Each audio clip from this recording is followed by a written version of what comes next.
Le début de l'activité minière à Brande date du début du XIIe siècle. On en est certain à partir des vestiges archéologiques. En revanche, les archives, elles, ne commencent qu'à partir du début du XIIIe siècle. En fait, c'est une mine d'argent, puisque les archives parlent de Argenteria de Brandis, mais dans la réalité, l'argent minerai est mêlé au plomb et au cuivre. Donc c'est à la fois du cuivre argentifère et du plomb argentifère. Mais ce qui intéresse les exploitants, c'est l'argent. Et donc c'est pour ça que le terme employé est Argenteria de Brandis. Le minerai était exploité en grande partie, pas en totalité, mais en grande partie, au profit du dauphin, puisque à cette époque-là, le Dauphiné n'est pas encore devenu français, et le dauphin bat monnaie. Et chaque grand seigneur dans sa province, son comté, son duché, où qu'il soit, souhaite battre monnaie. C'est un de ses droits régaliens. Et donc le dauphin, notre dauphin, pour battre monnaie, a besoin de minerai d'argent. Et ce qui suppose effectivement d'aller l'exploiter là où il se trouve. Pour séparer le minerai d'argent de sa gangue d'abord, puis des autres minerais, cuivre et plomb. Donc tout ça se faisait en grande partie sur le site.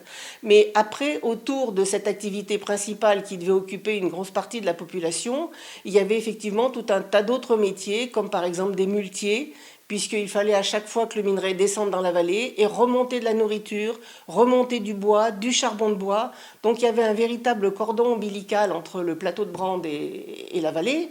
Donc déjà c'était un métier. Il y avait probablement des gestionnaires pour les canalisations, puisqu'il y a un grand réseau hydraulique qui a été mis en place pour les besoins de la mine et de l'industrie. Donc il y avait également un personnel spécialisé dans la gestion des canaux.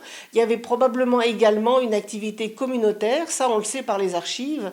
Et donc l'élevage qui était pratiqué d'ovins caprins pour la nourriture, c'était un troupeau communautaire aussi. Donc il y avait effectivement un personnel qui s'occupait de gérer le troupeau commun. Donc il y a tout un tas de petits métiers comme ça qui sont des métiers fugaces, dont on n'a pas forcément des preuves très concrètes, mais qui sont induits en quelque sorte. Entre l'abandon du village de Brande et le développement du tourisme, il y a eu la phase développement des chalets d'alpage à l'Alpe d'Huez, essentiellement au XIXe siècle. Et puis ces chalets d'alpage, petit à petit, à partir des années 1926-1936, ont commencé à héberger des touristes, mais c'était souvent des étudiants en fait, qui étaient emmenés par leur université, en particulier l'université de Lyon qui emmenait ses étudiants faire du ski. Donc voilà, alors dans des conditions, ils remontaient avec leurs planches sur l'épaule. Et le tourisme de masse s'est développé surtout à partir des années 1936.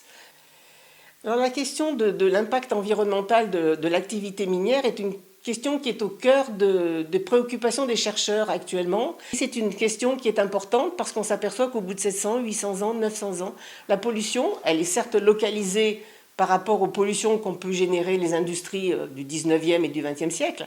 Donc elle est spatialement plus localisée, mais elle reste très importante et on peut la quantifier maintenant et on s'y intéresse de plus près.